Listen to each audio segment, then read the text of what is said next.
A talent unused is lost. An ability unused is lost. So here's one of the key expressions of the evening. Take a new inventory of yourself.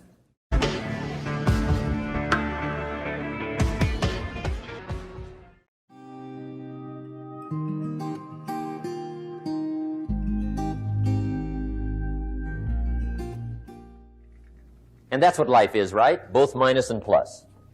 The minus is tragedy, heartache, misery, failure, unhappiness. But life is also happiness, prosperity, good feelings. So here's the key. Learn to get on the good side of the way things work.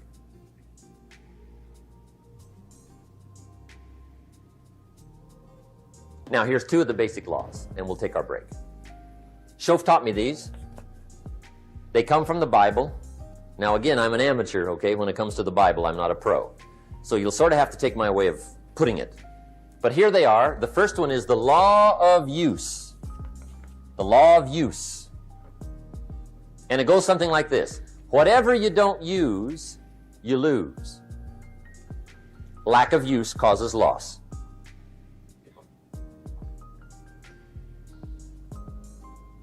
On this planet, maybe not the next one, but on this one, if you tie your arm to your body, leave it there long enough, you'll never use it again. It's over for the arm. Now, it may not be over, but it's over for the arm. The only way to keep the use of this arm is what? Keep using it. If you quit, you lose automatically. They don't bring it up for a vote. You lose automatically when you quit. Now, the same thing that goes for your arm goes for your brain, mentality. The same thing goes for all the human virtues. Ambition, unused, declines. Strong feelings, unused, diminish.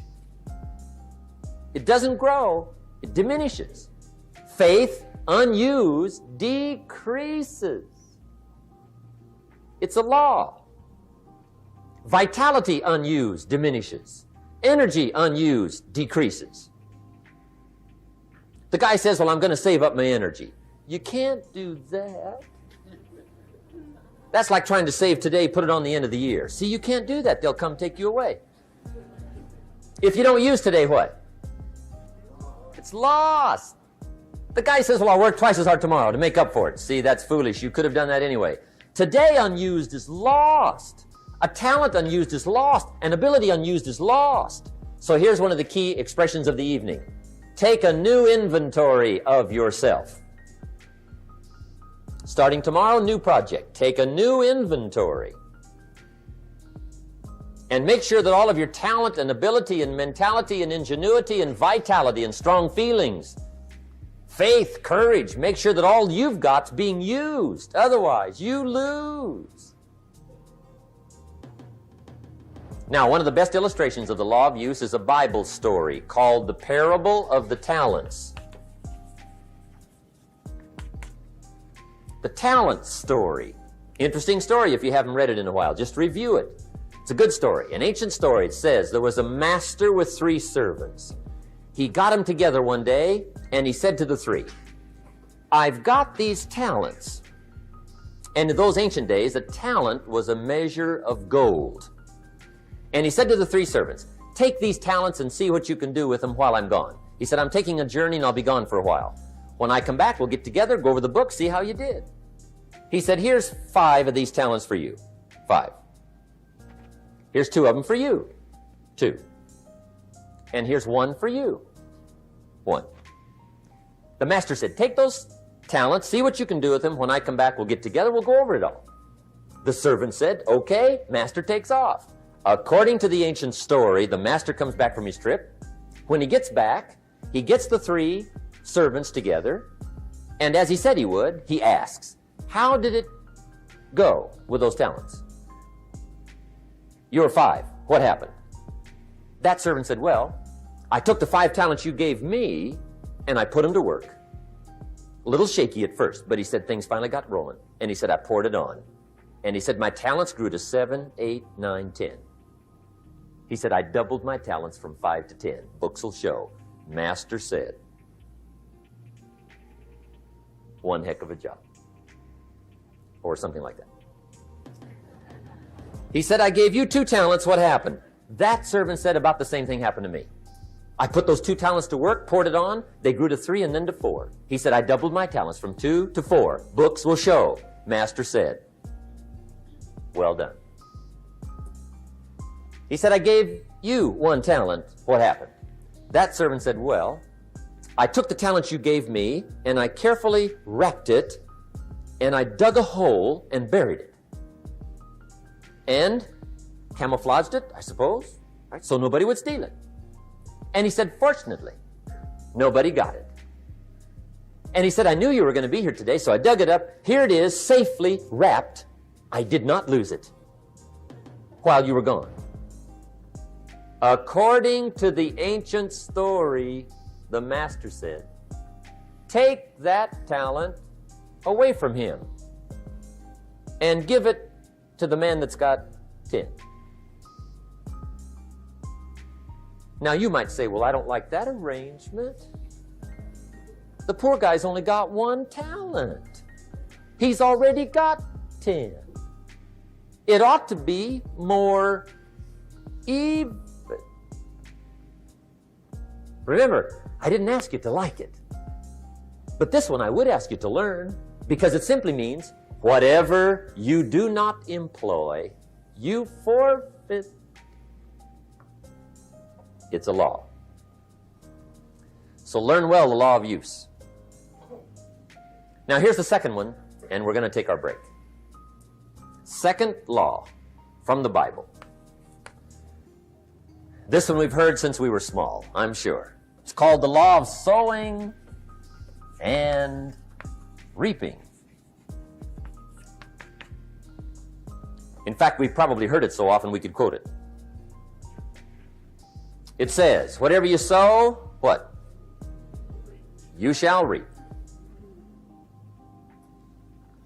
Fairly blunt, hopefully clear. Here's my first suggestion on the law of sowing and reaping. Don't try to beat it.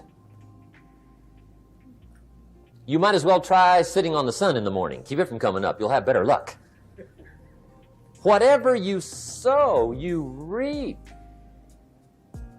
Now, for a fair share of my life, I'm a bit mixed up on how all this applies. Among a lot of things I was mixed up on. I knew I wasn't reaping too good. That I understood. My problem was I was confused about what was causing it. Remember me with the funny list? I thought those are the reasons why it isn't working out well. And then Mr. Schoaf gave me the clue that helped me figure it all out. He said, Mr. Owen, I have another answer for you. There's another way to quote this law that'll show you where the problem is so you can go to work on it right away. All you need to know is where the problem is, then you can go to work on it. So he quoted me the law another way, and I found out what my problem was. Here's the way you quote the law. Whatever you reap is what you've sown. Now I knew what my problem was. Whatever you reap is what you've sown. If you don't like the crop, who do you look up? Answer, whoever planted it. And where do you find who planted your crop? Answer, in the mirror. What I finally learned to do come fall was to go to the mirror. That's where you go. And if necessary, you say, a few skinny carrots? I got to be unimpressed. Where were you last spring? Asleep. Didn't you read the books? Did you break your hoe? Let me give you 7 key points to the law of sowing and reaping. Let's tick right down through the list of 7, and it'll be break time. 7 points to sowing and reaping. Here's part of the philosophy that really helped me to make some changes in life direction. Number 1, the law of sowing and reaping is negative.